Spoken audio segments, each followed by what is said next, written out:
Hello guys, welcome back to another poker vlog. It's been a while since I posted, but it's because I had some exams and projects that I was dealing with at the end of the school semester before Thanksgiving break. So during that time I wasn't able to make too much content. This is vlog number 3 at my usual 5 cent, 10 cent home game with buddies. I hope you guys had a wonderful Thanksgiving break, because I certainly did. The session on this day was a little slow, and so I don't have too many hands here to show you guys, but there are a few crazy hands that I should mention in the video.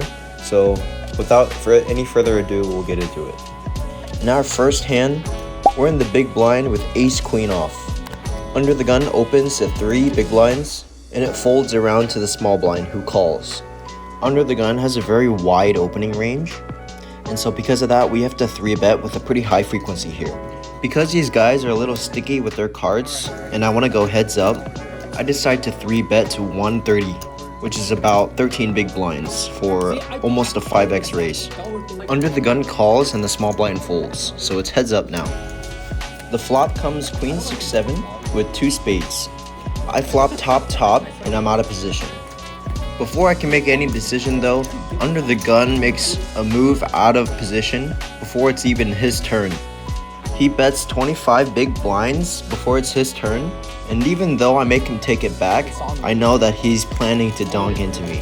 That's okay with me though, so I check it to him and make him keep his 25 big blind bet. If I call this off, I won't have too much behind for the turn or river, and I'll pretty much be forced to go all in. So I rip it from my remaining stack, which is a little over a 2.5x raise. He snap calls, which gets me a little worried. And when I show my top, he flips over queen 7 for the flop 2 pair. Really unfortunate, especially since he's under the gun. But like I said, I didn't expect him to have a capped range here, and he could be opening with almost any 2 cards. Very unfortunate way to start the night, but we still got a turn and river to see.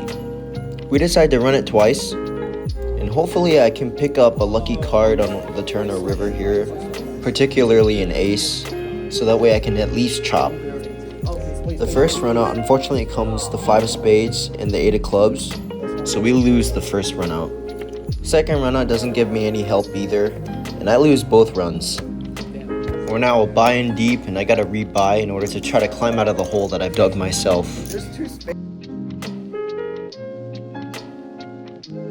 One orbit later, we have king jack off in the big blind. It folds to the small blind, who opens to 3 big blinds. I haven't played against this person before, and I'm pretty sure they said that they were new. So normally I would just call here, but because newer players tend to have wider opening ranges, I decided to 3-bet. This way I can build the pot with what's most likely the better hand. The small blind calls and we go heads up. The flop comes 6, ace, 10, all rainbow. The small blind donks for 10 bigs, which is a little under half, and this is indicative that she has an ace. We still have a lot of cards that can help us on the turn though, and as a 3-better, I'm most likely going to have a lot of aces, even though she might not know that. I call to see a turn. The turn comes a king pairing me, but now I gotta be really careful. The small blind bets again for another 10 big blinds, and because this is less than 25% of the pot, I don't have enough incentive to fold. Even though a lot of times she's gonna have an ace here, the bet is small enough and there are enough chances where she can have a 6 or a 10 here for me to call profitably. I call once more to see a river. River got cut off on this video, but it came out as the queen of diamonds. The small blind bets out again on the river $5 for 50 big blinds. And now I'm pretty confident that the worst she can have is an ace. However, this river got me a straight, which is the nuts. I rip it all in, and the small blind calls too. However, when we both show our cards, we both show a jack, meaning that we chop the nuts.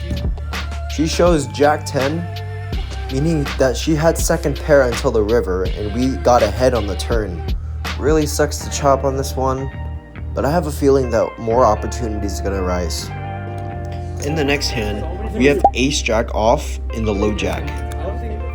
Under the gun and under the gun +1 fold, so I opened to 3 big blinds. The hijack raises to 2x, 6 big blinds, and the cutoff folds. Small blind and big blind call. And now, since my hand doesn't really play that well multi-way, and the 3-bet wasn't large enough to get any particular folds, I decide to make a light 4-bet, with plans to isolate to 1 to 2 players. I pick a sizing of 27.5 big blinds for my 4-bet, and only the hijack calls. Everyone else folds, so we go heads up again. The flop comes queen, deuce, ace, with 2 hearts on the board. Now normally here I should c-bet, but if we look at my stack size, as well as the high aggression factor of the hijack, I chose to check here. Betting very small here is also good, but because my stack is already short and the pot's already so big, I think it's okay to check to the hijack to see what he does. The hijack bets $5 for about 50 big blinds, which is effectively an all-in for me. I jam for the rest of my stack, which is about $1 to $2 more, and he reluctantly calls, which is good to hear. We decide to run it twice, and I show him my ace-jack for top pair and second top kicker.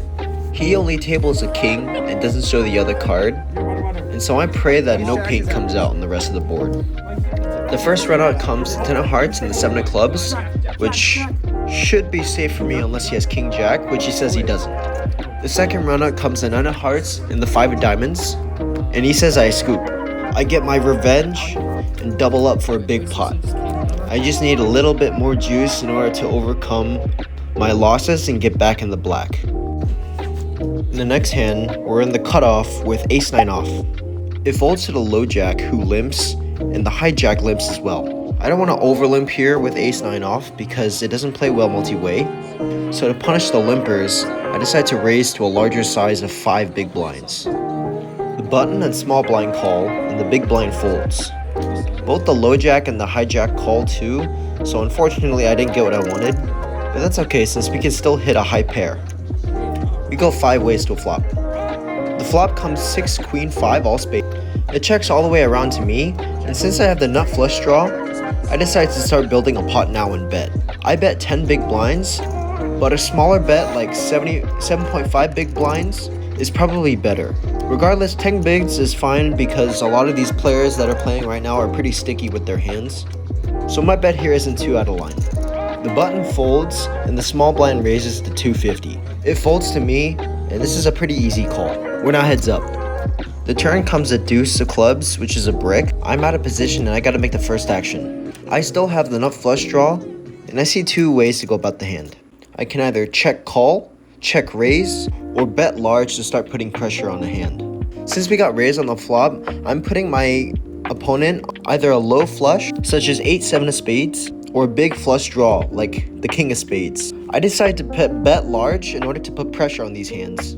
And obviously, I'm not expecting a fold here, but I'm looking to see if I can get lucky on the river, or even start a bluff. I lead out for 30 big blinds.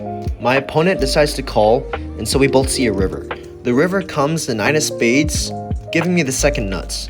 Now a hand like 8-7 of spades will have the nuts here, but because straight flushes are so rare, I should never check here because of that. Especially with my aggressive line on both streets, I need to start putting money in. I put my opponent all in, and he reluctantly calls. He shows the jack of spades, which unfortunately loses my hand, and I take down a hefty pot. It's nice to get lucky once in a while. And now I'm starting to see the light at the end of the tunnel. We might be able to go up to this session. In the next hand, we've got ace-king off and the low jack. It folds on over to me, and people have been calling pretty wide with 3 big blind open, so I decided to size up my open to about 3.5 big blinds. The hijack calls and the cutoff folds. Button folds as well. The small blind raises to 7.5 big blinds, which is a pretty small 3-bet. The big blind calls, and because I think the hijack and big blind can call with a pretty wide range, I decide to make a large 4-bet to 35 big blinds. Both the hijack and the small blind fold. The big blind calls, so we go heads up, and I'm in position. The flop is a dream as it comes queen jack 10, giving us the nut straight with 2 hearts on the board. He checks over to us, and on a highly coordinated board like this that benefits my range, I don't need to bet very large. I bet small to start building the pot with a sizing of 20 big blinds. approximately 1/3 of the pot. The big blind check raises to 50 big blinds, but as I have the nuts, I'm not worried at all. Since I have removal to the king high flush draw, calling here is okay too, but I just worry that he could be doing this with a lot of suited heart hands.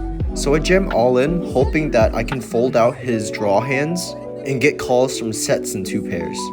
He folds, letting me know that he was probably just trying to make a play, and I reel in another big pot. We're now officially up on the night, and now we're looking to stay that way. Next in line, we have pocket 8s on the button. Under the gun opens to a large sizing of 7.5 bigs, and under the gun +1 folds. The low jack 3-bets to 250, and the hijack calls.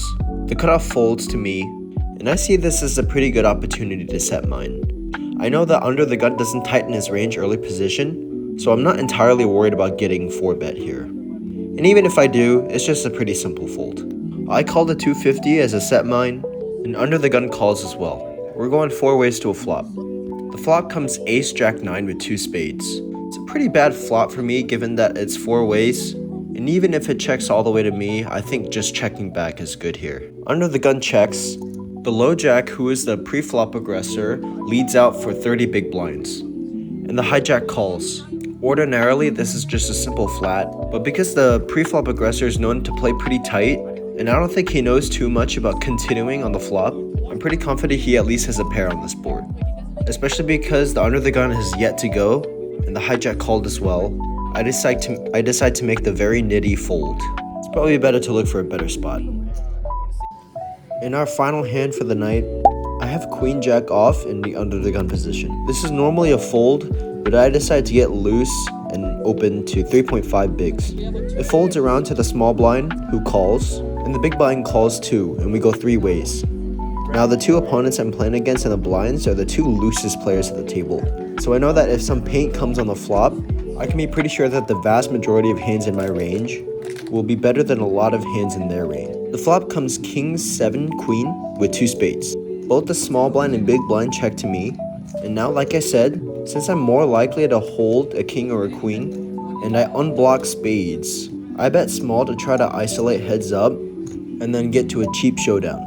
I lead out for another 3.5. I'm happy to see that both the small blind and big blind fold, and yeah, there's an argument to be made that I can just check back here, but I'm mainly doing this to protect my hand since I unblock spades. Anyways, that's it for the night, and even though my stack looks huge, I bought in a lot, so I'm only up like 904. Vlog is a little shorter this week since I was a little card dead, but I feel like some good plays were made today. I booked my $9 win, and I'm excited to show you guys what happens next week. Make sure to like and subscribe, and I'll see you next Saturday.